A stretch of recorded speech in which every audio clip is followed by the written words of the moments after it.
Ons is weer terug met nog 'n opwindende episode van The Inner Eagle.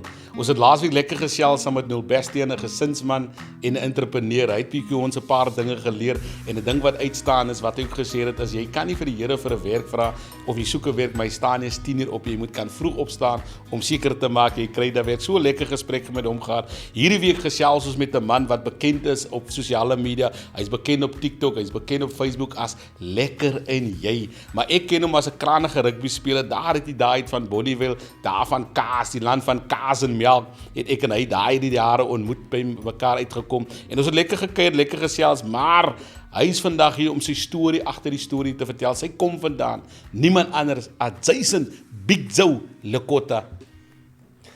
Lekker en jy, geduld, baie dankie. Dis 'n voorreg om vandag hier te kan wees. Jason, ek weet jy is lief om te post met 'n Bybel waar hy sê wat een van die onderwysers vir ons gegee het en jy dra dit nou nog. Vertel ons daai verhouding met daai Bybel en hoekom daai moment vir jou so uitstaan het. Om dink, baie mense het al nuwe Bybels wil aangaan. Jy staan nog steeds met 'n ou Bybel wat meer as 10, 15 jaar terug vir jou gegee het. Wat is verbintenis tussen jou, die Bybel en die persoon wat dit vir jou gegee het?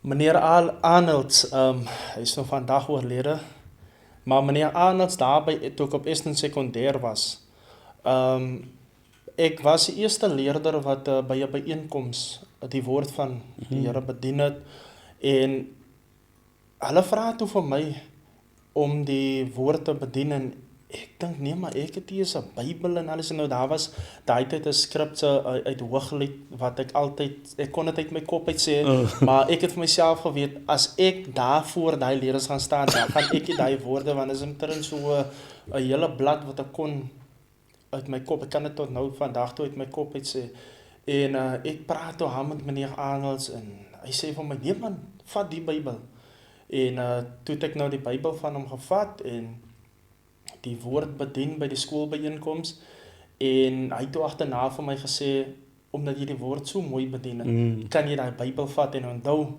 daai is 'n gewigtige saak wat jy daar het, die salwing wat op daai Bybel is. So ja, elke keer as ek in daai Bybel lees, dan besef ek die tipe kaliber pastoor wat hy was, man van die Here wat hy was, en so dit bring al die herinneringe terug. Dis hoekom ek geniet daai Bybel tot vandag toe. Op 'n stadium was jy depress. Ek bedoel, het kos iemand om te praat oor depressie. Want ons kyk nou baie manne, wil nie daaroor praat nie. Hulle suffer maar in silence, want hy wil dit nie praat oor nie.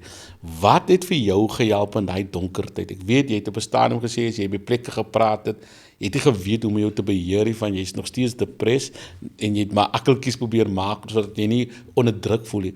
Maar vat ons deur daai donker tyd, waar jy deur depressie gegaan het.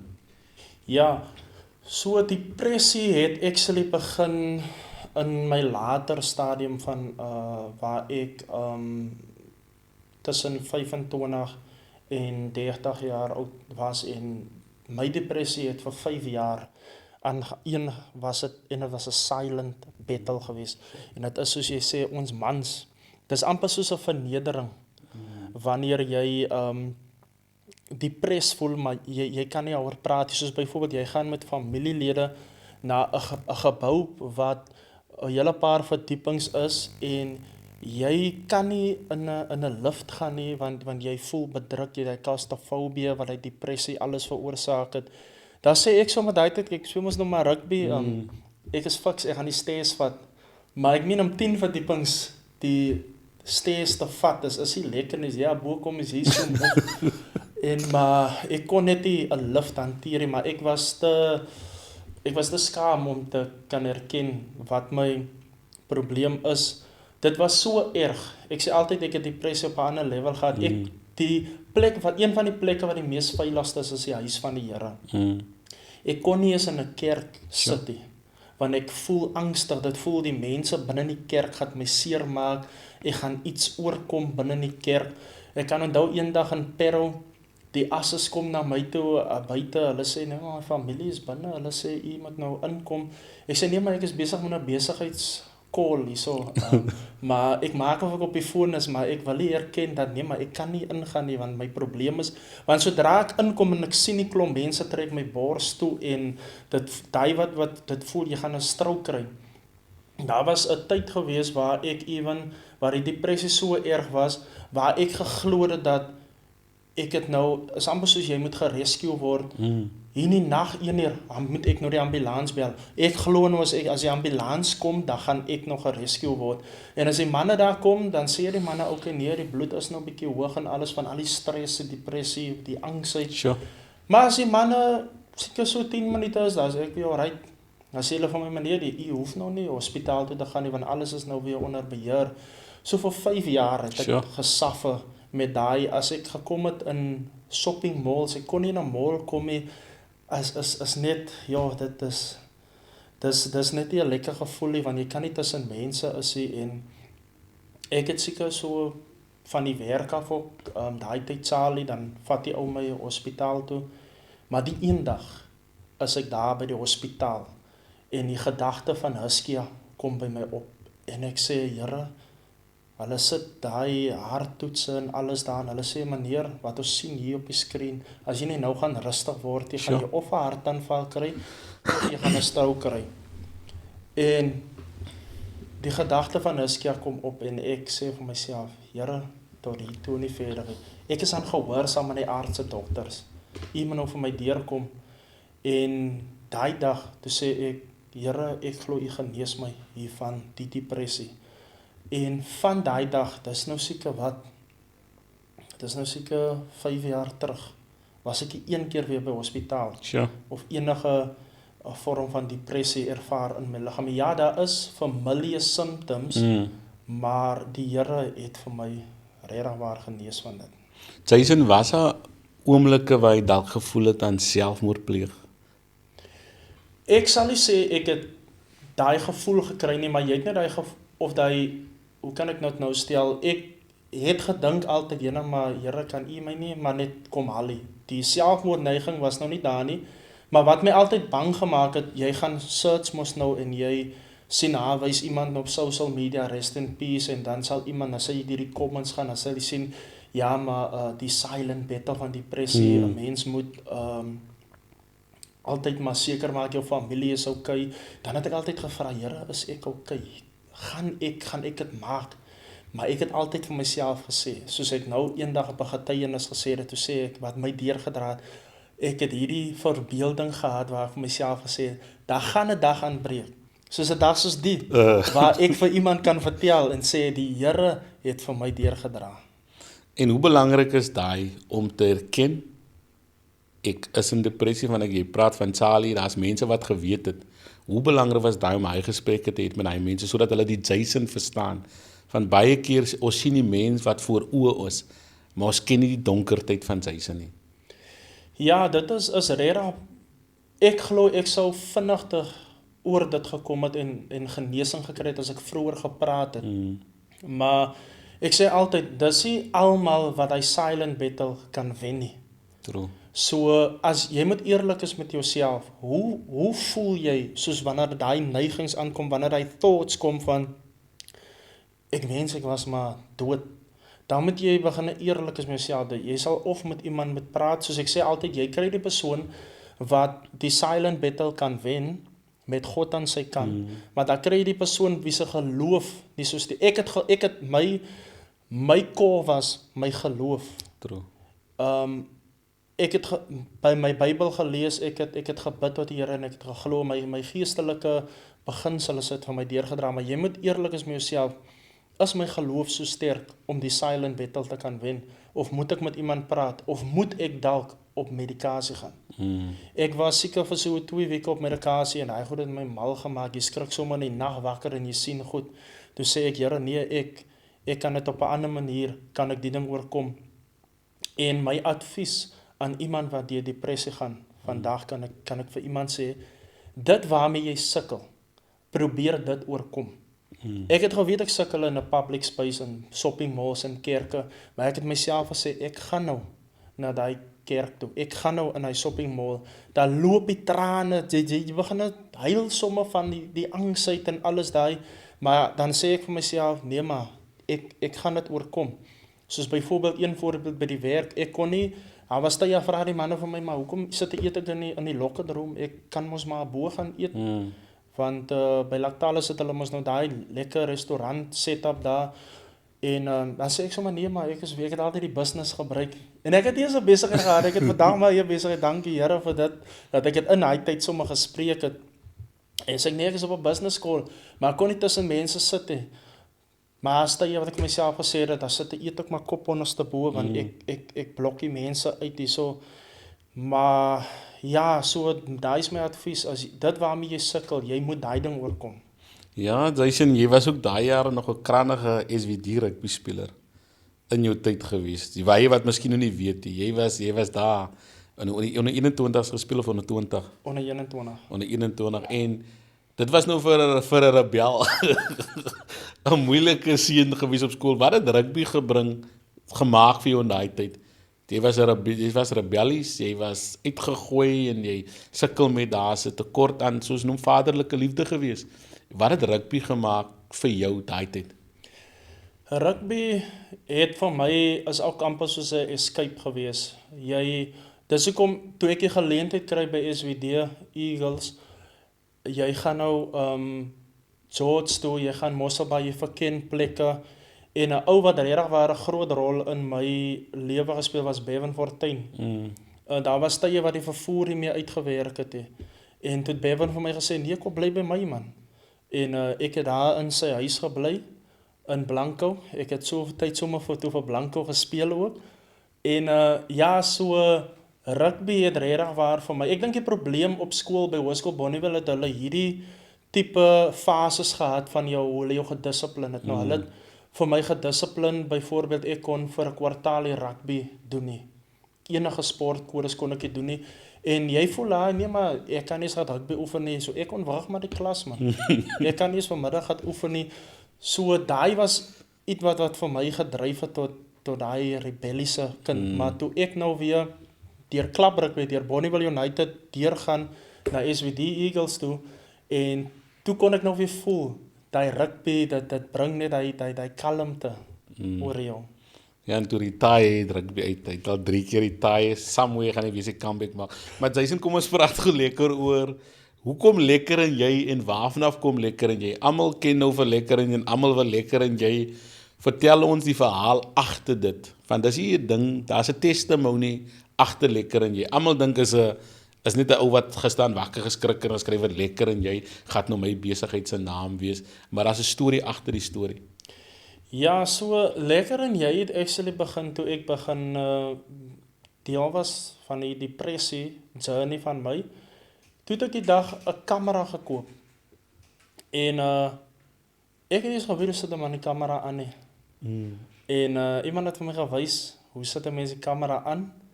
En toe sien ek ek het toe los ek die rugby ook vir die derde keer al. Maar toe ek het gelos weens die depressie, want elke keer as ek tussen mense kom, as ek mos nou angstig.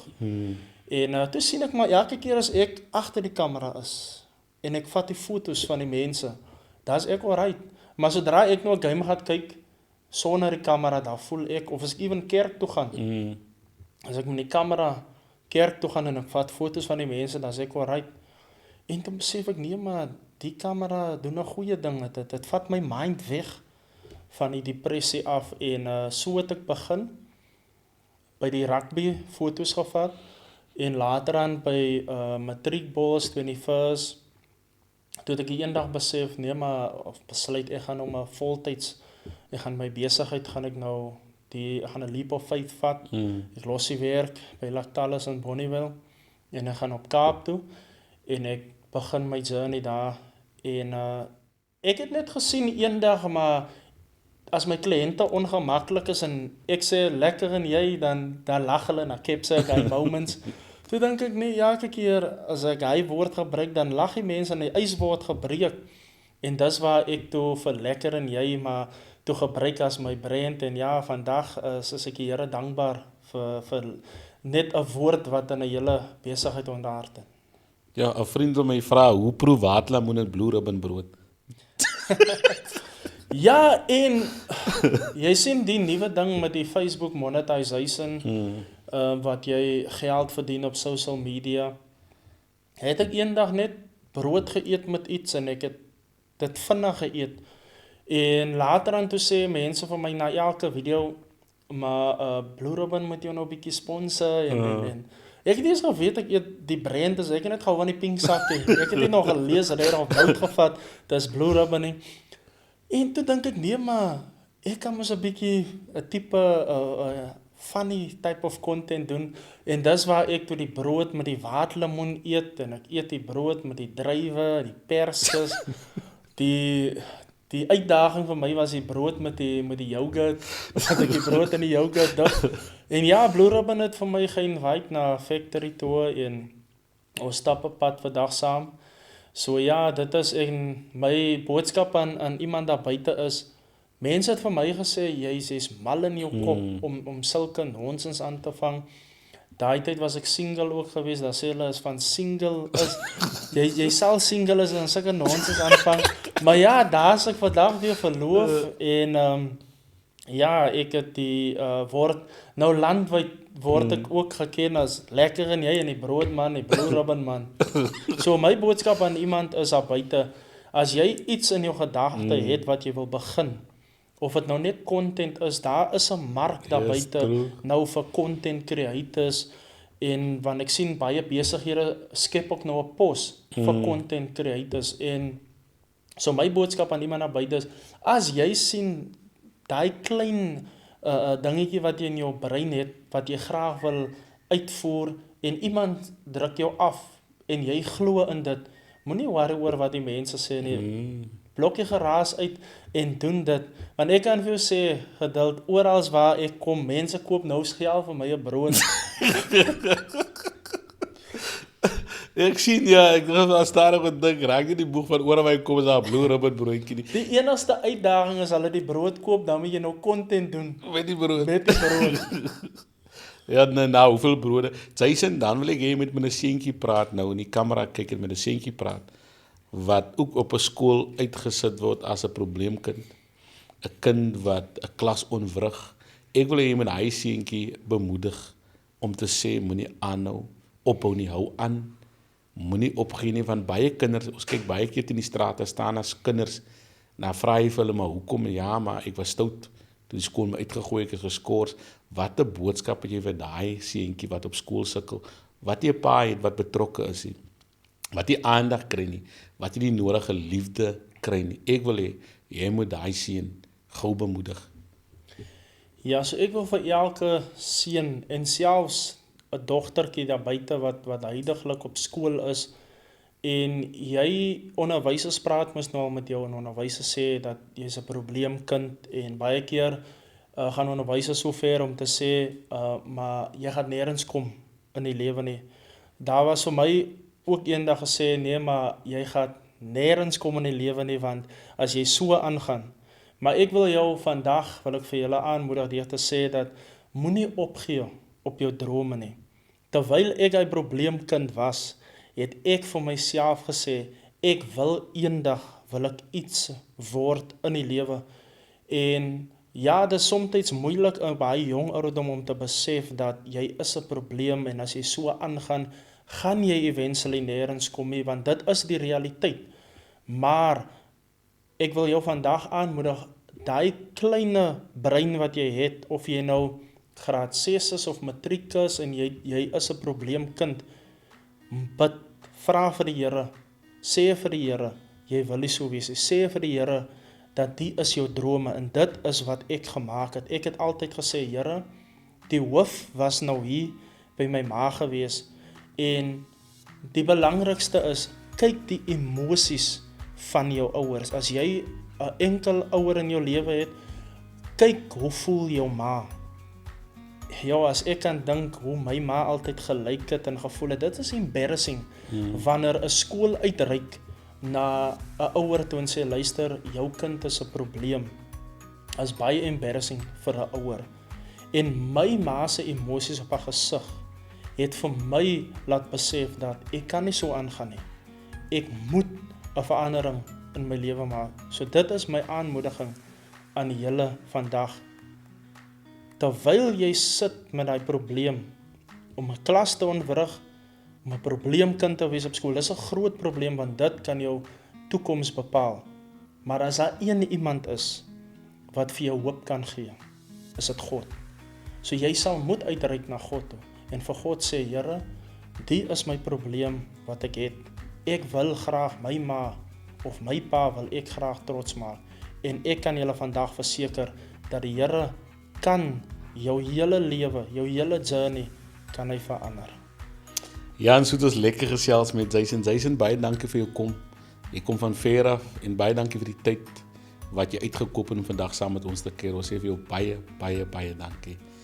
En so het ons lekker gesels met Jason, Big Joe Lakota, lekker en jy, wat die inner eagle binne hom moes gevind het, terwyl hy deur 'n tyd moes gegaan het van depressie, 'n tyd waar nie 'n vader in sy lewe was nie, het die arend binne hom gesê, Jason, jy's nog in staat tot hoër dinge. So ek wil elke Jason wat daar buite is bemoedig en aanmoedig, moenie ophou droom nie. Die arend binne in jou sê vir jou, jy kan nog rise. Ons sien mekaar weer en baie dankie dat jy ingeskakel was. Maak seker jy like, jy sê en jy subscribe. Baie dankie.